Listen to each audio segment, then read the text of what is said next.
ನಾವು ಜೀವನವನ್ನು ಮೊದಲು ಹೇಗಿರಬೇಕು ಅನ್ನೋದ್ರ ಬಗ್ಗೆ ಯೋಚನೆ ಮಾಡೋದಾಯಿತು ಅಂದರೆ, ಒಂದು ಸಂಸ್ಕೃತ ಸುಭಾಷಿತ, ಚಲಚಿತ್ತಂ ಚಲವಿತ್ತಂ ಚಲಂ ಜೀವನ ಯೌವನಂ ಚಲಾಚಲಮಿದಂ ಸರ್ವಂ ಕೀರ್ತಿಯಸ್ಯ ಸಜೀವತೆ ಅಂತಕ್ಕಂಥದ್ದು ಒಂದು ಸಂಸ್ಕೃತ ಸುಭಾಷಿತ.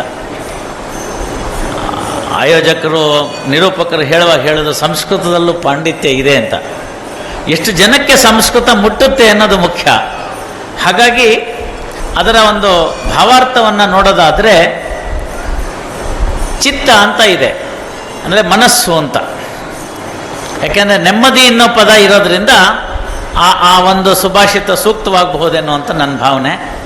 ಚಿತ್ತ ಅನ್ನೋದು ಅಂತಕ್ಕಂಥದ್ದು ಮನಸ್ಸು ಅಂತಕ್ಕಂಥದ್ದು. ಅದು ಯಾವತ್ತೂ ಚಂಚಲ. ಒಂದು ಕ್ಷಣ ನಮ್ಮಲ್ಲಿ ಆ ಭಗವಂತನಲ್ಲಿ ಸಿದ್ಧಾರೂಢರ ಮುಂದೆ ಒಂದು ಕ್ಷಣ ನಮ್ಮ ಮನಸ್ಸನ್ನು ಹಿಡಿದಿಟ್ಕೊಳ್ಳೋಕ್ಕಾಗದೇ ಇರೋಷ್ಟು ಚಂಚಲ ಅದು. ಇನ್ನು ಹಣ ಅಂತೂ ಹೇಳೋದೇ ಬೇಡ. ಈಗ ನನ್ನ ಜಾಬಲ್ಲಿ ಇದ್ದಿದ್ದು ಇನ್ನೊಂದು ಕ್ಷಣದಲ್ಲಿ ಇನ್ನೊಬ್ಬರ ಜಾಗಕ್ಕೆ ಹೋಗುತ್ತೆ. ವಿತ್ತ ಅಂದರೆ ಹಣ ಅಂತ. ಯೌವನ ಮತ್ತು ಜೀವನ. ಯೌವನದಲ್ಲಿ ಮನುಷ್ಯ ಎಲ್ಲವನ್ನೂ ನಾನೇ ಮಾಡಿ ತೀರಿಸ್ತೀನಿ ಅಂತಕ್ಕಂಥದ್ದು ಒಂದು ಭಾವನೆ ಇರುತ್ತೆ. ಹಾಗಾಗಿ ಯೌವನ ಕೂಡ ಮನುಷ್ಯನಿಗೆ ಗೊತ್ತಿಲ್ಲ, ಅದು ಚಂಚಲವಾಗಿರ್ತಕ್ಕಂಥದ್ದು ಅಂತ. ಒಂದು ಕಡೆ ಫೋಕಸ್ ಆಗಲ್ಲ ಎನರ್ಜಿ.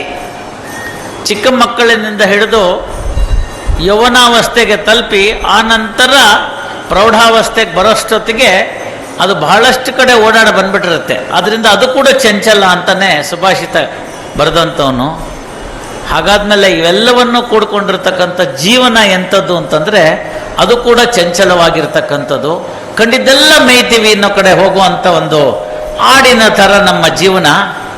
ಯಾವುದಾದ್ರು ಒಂದನ್ನು ಕೊಟ್ಟಿಗೆನಲ್ಲಿಟ್ಟು ಅದನ್ನು ತಿಂದು ಅದನ್ನು ಮೆಲುಕು ಹಾಕಿ ಅದನ್ನು ಸಾರವನ್ನು ಹೀಡ್ಕೊಂಡು ಉತ್ತಮವಾಗಿರ್ತಕ್ಕಂಥದ್ದನ್ನು ಕೊಡುತ್ತವಾ ಅನ್ನೋದಾಯಿತು ಅಂತಂದರೆ ಇಲ್ಲ ಅಂತಕ್ಕಂಥದ್ದು ಸುಭಾಷಿತ ಯಾರು ಬರೆದ್ರು ಅವರ ಒಂದು ಅಭಿಪ್ರಾಯ ಆಗಿದೆ. ಹಾಗಾದರೆ ಏನು ಉಳಿಯುತ್ತೆ ಸ್ಥಿರವಾಗಿ ಚಂಚಲವಲ್ಲದ್ದೇನು ಅಂತಂದರೆ ನಾವು ಮಾಡಿದ ಪುಣ್ಯ ಕಾರ್ಯಗಳು ಮಾತ್ರ ಅಂತ. ಭಾಳಷ್ಟು ಜನನ ನಾವು ನೆನೆಸ್ಕೋತೀವಿ. ಭಾಳಷ್ಟು ಜನ ನೆನೆಸ್ಕೊಳ್ಳುವಾಗ ನಾವು ಹೇಳ್ತೀವಿ ಸದ್ಯ ಪೀಡೆ ತೊಲಗ್ತು ಅಂತ. ಅದರ ನೆಕ್ಸ್ಟ್ ಮೊಮೆಂಟನ್ನೇ ಹೇಳ್ತಾರೆ, ಇಲ್ಲ ಹೋದ್ಯ ಪಿಶಾಚಿ ಅಂದರೆ ಬಂದೆ ಗವಾಕ್ಷಿಲಿ ಅಂತ. ಒಬ್ಬ ಮನುಷ್ಯನ ಒಳ್ಳೆ ಗುಣಗಳನ್ನು ನೆನ್ಪಿಟ್ಕೊಳ್ಬೇಕು ಅಂತ ಅನ್ನೋದಕ್ಕೆ ಸಂಸ್ಕೃತದಲ್ಲಿರ್ತಕ್ಕಂಥ ಪದ ಕೀರ್ತಿ ಅಂತಕ್ಕಂಥದ್ದು. ಯಶಸ್ಸು ಬೇರೆ, ಕೀರ್ತಿ ಬೇರೆ.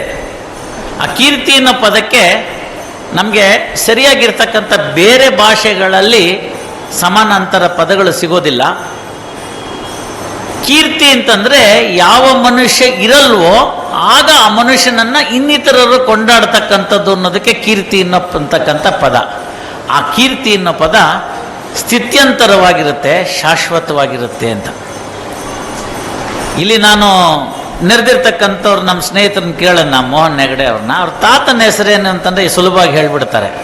ಮುತ್ತಾತನ ಹೆಸರು ಹೇಳು ಅಂತಂದರೆ ಅದನ್ನು ಹೇಳ್ತಾರೆ. ಮರಿತಾತನ ಹೆಸರು ಹೇಳು ಅಂತಂದರೆ ಕಷ್ಟಪಟ್ಟು ಹೇಳ್ತಾರೆ. ಅವ್ರ ತಾತನ ಹೆಸರು ಹೇಳು ಅಂತಂದರೆ ಗೊತ್ತಿಲ್ಲ ಅಂತಾರೆ. ಯಾಕೆ ಅದು? ನನ್ನದು ಕೂಡ ಅದೇ ಪರಿಸ್ಥಿತಿಯೇ. ಇಲ್ಲಿರ್ತಕ್ಕಂಥ ಬಹುತೇಕರ ಪರಿಸ್ಥಿತಿ ಅದೇ. ಯಾಕೆ ನಮಗೆ ಅವ್ರು ನೆನಪಾಗೋದಿಲ್ಲ?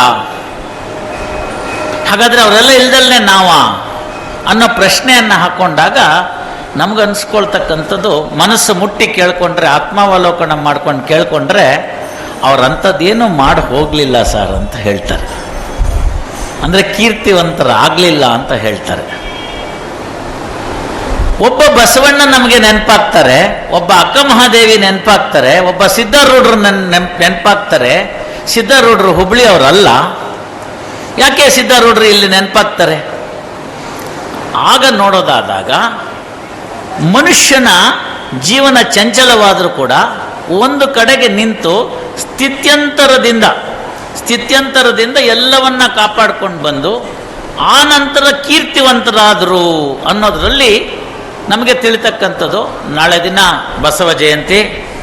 ಮುಂಚಿತವಾಗಿ ತಮಗೆಲ್ಲ ಆ ಸುಭಾಷಿತವನ್ನು ಹೇಳೋವಂಥ ಸಂದರ್ಭದಲ್ಲಿ ಬಸವಣ್ಣವರು ಮಾಡಿದಂತಹ ಆ ಜೀವನಕ್ಕೆ ಸೋಪಾನವಾಗಿರ್ತಕ್ಕಂಥದ್ದು ಏನು ಅನ್ನೋದನ್ನು ನೋಡ್ತಾ ಹೋಯಿತು ಅಂತಂದರೆ ನಮಗಾಗ ಕಾಣತಕ್ಕಂಥದ್ದು ಯಾವುದು ಹಾಗಾದರೆ ನ್ಯಾಯಯುತ ಬದುಕು ಅನ್ನೋದನ್ನು ನಾವು ನೋಡ್ಕೋಬೇಕಾಗತ್ತೆ. ನ್ಯಾಯಾಧೀಶನಾಗಿ ಹೇಳೋದಾಯಿತು ಅಂತಂದರೆ ಹಲವು ಹಕ್ಕುಗಳಿದೆ. ಸಂವಿಧಾನ ಮುಖಾಂತರ ನಮಗೆ ಪಡೆದಂಥ ನ್ಯಾಯಯುತವಾದ ಬದುಕು ಒಂದಿದೆ. ಆದರೆ ಆ ಸಂವಿಧಾನದಲ್ಲಿರ್ತಕ್ಕಂಥ ನ್ಯಾಯಯುತದ ಬದುಕು ನಮಗೆ ಇವತ್ತಿನ ಜೀವನಕ್ಕೆ ಎಷ್ಟರ ಮಟ್ಟಿಗೆ ಪ್ರಮುಖ ಅಂತಂದರೆ, ಬದುಕೋದಕ್ಕೆ ಅನುಕೂಲಕರವಾಗಿರ್ತಕ್ಕಂಥ ಎಲ್ಲ ವ್ಯವಸ್ಥೆ ಮಾಡಿಕೊಳ್ಳುವಷ್ಟು ಆಶಯ ಸಂವಿಧಾನದಲ್ಲಿದೆ. ಸಮಬಾಲು, ಸಮಪಾಲು ಇವೆಲ್ಲ ನಾವು ಕೇಳಿದ್ದೀವಿ. ಹಾಗಾದರೆ ಮುಂಚೆ ಇರಲಿಲ್ವಾ ಅಂದರೆ, ಇದ್ದಂತಹ ಸಮಾಜದ ಗುಣಗಳನ್ನೇ ಪುನಃ ಅಲ್ಲಿ ಸೇರಿಸಿದ್ದೇವೆ. ಅದನ್ನು ನಾವು ನೋಡ್ತಾ ಹೋಗಬೇಕು. ಹಾಗಾಗಿ 12ನೇ ಶತಮಾನದ ಬಸವಾದಿ ಪ್ರಮಥರ ಏನು ಬಂದಿತ್ತು ವಿಚಾರಧಾರೆಗಳು, ಅದನ್ನು ನೋಡೋ ದೃಷ್ಟಿನಲ್ಲಿ ನೋಡಿದ್ರೆ ಆಗ ನಮಗೆ ಸಿಗ್ತಕ್ಕಂಥ ನ್ಯಾಯಯುತವಾದ ಬದುಕು ಅನ್ನೋ ಪರಿಕಲ್ಪನೆ ಯಾವ ರೀತಿ ಬರಬೇಕು ಅಂತ ಹೇಳಿದ್ರೆ, ಮುಖ್ಯವಾಗಿ ಬರ್ತಕ್ಕಂಥದ್ದು ಎಲ್ಲರೂ ದುಡಿಬೇಕು ಅಂತ. ಕಾಯಕ ಮತ್ತು ದಾಸೋಹ ಇವೆರಡು ಕೂಡ ಜೊತೆ ಜೊತೆಗೆ ಹೋಗ್ತಕ್ಕಂಥ ಪದಗಳು. ನಂತರದಲ್ಲಿ ಬರ್ತಕ್ಕಂಥದ್ದು ಸಮಾನತೆ, ಅದನ್ನು ಸಿದ್ಧಾರೂಢರು ತೋರಿಸಿಕೊಟ್ಟಿದ್ದಾರೆ. ನಡೆ ನುಡಿಯಲ್ಲಿ ಸಮಾನತೆ ಇರಬೇಕು ಅಂತ. ನಡೆದಂತೆ ನುಡಿದವನ್ನ, ನುಡಿದಂತೆ ನಡೆದವನ್ನ ಅಡಿಗೆನ್ನ ನಮನ ಅಂತ ಕವಿವಾಣಿ. ನಂತರ ಸಮಾಜದಲ್ಲಿ ಆಗ್ತಕ್ಕಂಥ ಆಗುಹೋಗುಗಳು, ಸರಿದಾರಿನಲ್ಲಿ ಹೋಗದಿರ್ತಕ್ಕಂಥ ಓರೆ ಕೋರೆಗಳನ್ನು ತಿದ್ದಿ ತೀಡಿ ಇದು ಹೀಗಲ್ಲ ಹೀಗೆ ಅಂತ ಸರಿಪಡಿಸ್ಕೊಡ್ತಕ್ಕಂಥದ್ದು, ತನ್ಮೂಲಕ ಭಗವಂತನ ಸಾಕ್ಷಾತ್ಕಾರ. ಹೀಗೆ ಇದನ್ನ ಒಂದು ಪರಿಕಲ್ಪನೆ ಇಟ್ಕೊಂಡ್ರೆ, ಇದನ್ನು ನಾವು ನ್ಯಾಯಯುತ ಅಂತ ಏನು ಜುಡಿಷಿಯಲ್ ಮೀನಿಂಗಿಂದ ನೋಡ್ತೀವಿ, ಆಗ ನೋಡಿದ್ರೆ ನಿಮ್ಗೆ ಗೊತ್ತಾಗುತ್ತೆ ಇಲ್ಲಿರ್ತಕ್ಕಂಥದ್ದು ಹಲವು ನಮ್ಮ ಗುಣಗಳು ಏನು ನಮ್ಮ ನಾಡಿನಲ್ಲಿ ಕಂಡದವೋ ಅದೆಲ್ಲ ಕೂಡ ಸಂವಿಧಾನದ ಆಶಯಗಳೇ ಆಗಿವೆ. ಎಲ್ಲರನ್ನೂ ಸಮಾನವಾಗಿ ಕಾಣಬೇಕು ಅಂತಕ್ಕಂಥದ್ದು ಮೊದಲನೇ ಭಾಗ. ಈಕ್ವಾಲಿಟಿ ಬಿಫೋರ್ ಜಸ್ಟಿಸ್ ಅಂತ, ಈಕ್ವಾಲಿಟಿ ಬಿಫೋರ್ ಲಾ ಅಂತ. ಹೌದಲ್ವಾ? ಎಲ್ಲರನ್ನೂ ಆ ಭಗವಂತನ ಮಕ್ಕಳಲ್ವಾ? ಪಾಪಿಗೂ ಜಾಗ ಕೊಡಲಿಲ್ವಾ? ನಾಸ್ತಿಕರಿಗೆ ಜಾಗ ಕೊಡಲಿಲ್ವಾ ನಮ್ಮ ಧರ್ಮ? ಯೋಚನೆ ಮಾಡಿ ನೋಡಿ. ಭಗವಂತನಿದ್ದಾನೆ ಅಂತ ಪ್ರಶ್ನಿಸ್ತಕ್ಕಂಥ ಒಂದು ಹಕ್ಕು ಕೊಟ್ಟಿರತಕ್ಕಂಥ ಏಕೈಕ ಧರ್ಮ ಇದೆ ಅಂತಂದ್ರೆ ಅದು ಭಾರತದಲ್ಲಿ ಮಾತ್ರ. ಬೇರೆ ಧರ್ಮಗಳಲ್ಲಿ ನೀವು ಭಗವಂತ ಇದಾನ ಅಂತ ಪ್ರಶ್ನೆ ಮಾಡಿದ್ರೆ ನಾಳೆ ಬೆಳಗ್ಗೆ ತಲೆ ಹಾರೋಗಿರುತ್ತೆ. ಅದರಲ್ಲಿ ನೋಡುವಾಗ ಶಾಸ್ತ್ರಗಳನ್ನು ನಾವು ನೋಡ್ತಾ ಹೋದರೆ ಆಗ ಕಾಣಿಸ್ತಕ್ಕಂಥದ್ದು ನಿಮಗೆ ಏನು ನಮಗೆ ಭಗವಂತ ಇದ್ದಾನ ಅನ್ನೋದನ್ನು ಪ್ರಶ್ನೆ ಮಾಡ್ತೀಯ ಅಂತಂದರೆ ಮಾಡು ಅಂತ ಹೇಳ್ತಾನೆ. ಆ ಮಾಡು ಅಂತ ಹೇಳುವಾಗ ಏನನ್ನ ಪ್ರಶ್ನೆ ಮಾಡಬೇಕು ಅಂತಂದರೆ, ನೀನು ಹೇಳ್ತೀಯಲ್ಲಪ್ಪ ಇಲ್ಲಿ ದೇವರಿದ್ದಾನೆ ಅಂತ, ಅದನ್ನೇ ಮೊದಲು ಪ್ರಶ್ನೆ ಮಾಡು. ಅಥಾಥೋ ಬ್ರಹ್ಮ ಜಿಜ್ಞಾಸ ಓಂ ಅಂತ ಕರಿತಕ್ಕಂಥದ್ದು. ಅದನ್ನು ನಾವೇನು ಕರ್ತ್ಕೊಂಡ್ವಿ ಅಂದರೆ ಷಟ್ ದರ್ಶನಗಳು ಅಂತ ಕರೆದುಕೊಂಡ್ವಿ. ಅದನ್ನು ಸಾಕ್ಷಾತ್ಕಾರ ಮಾಡ್ಕೊಂಡಿರ್ತಕ್ಕಂಥವ್ರಿಗೆ ಷಟ್ ಸ್ಥಳಗಳು ಅಂತ ಕರೆದ್ವಿ, ಷಟ್ ಚಕ್ರಗಳು ಅಂತ ಕರೆದ್ವಿ.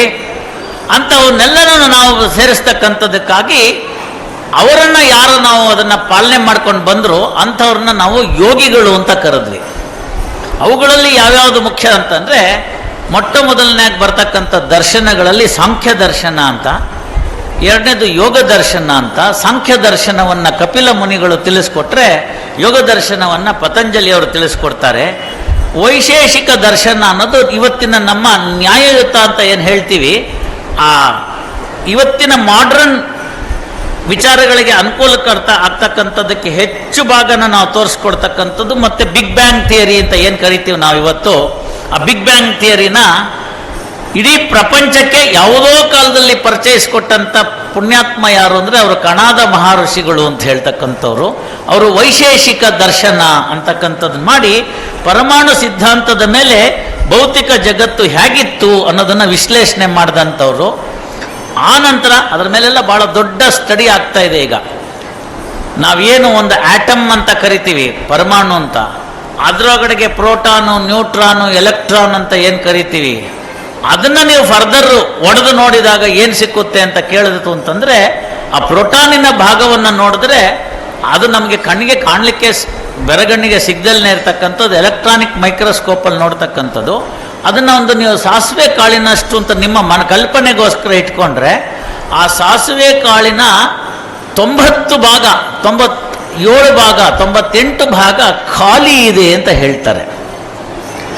ಹಾಗಾದ್ರೆ ಇನ್ನೇನು ಉಳ್ಕೋತು ಅದರೊಳಗಡೆಗೆ ಅಂತಂದ್ರೆ ಆ ಸಣ್ಣ ಭಾಗ ಏನು ಉಳಿತೋ ಅದರೊಳಗಡೆ ಇದೆ ಅಂತಾರೆ. ಅದನ್ನು ಮತ್ತೆ ಒಡೆದು ನೋಡ್ತಾರೆ. ಅದನ್ನು ಮತ್ತೆ ಒಡೆದು ನೋಡಿದಾಗ ಅದರಲ್ಲಿ 3 ಭಾಗ ಕಾಣುತ್ತೆ. ಮತ್ತೆ ಅದನ್ನು ಫರ್ದರ್ ಹೊಡಿತಾರೆ, ಆಗ ಸಿಗ್ತಕ್ಕಂಥ 3 ಭಾಗ ಸಿಗುತ್ತೆ. ಇದನ್ನು ನಮ್ಮ ಅವತ್ತಿನ ಕಂಡುಕೊಂಡಂಥ ಎಲ್ಲ ಪುಣ್ಯಾತ್ಮರು 9 ಅನ್ನೋ ಒಂದು ಅಂಕೆಯಲ್ಲಿ ತೀರ್ಮಾನ ಮಾಡಿದ್ದಾರೆ. ಆದ್ದರಿಂದ 9ಕ್ಕೆ ಅಷ್ಟು ವಿಶೇಷ ಇದೆ.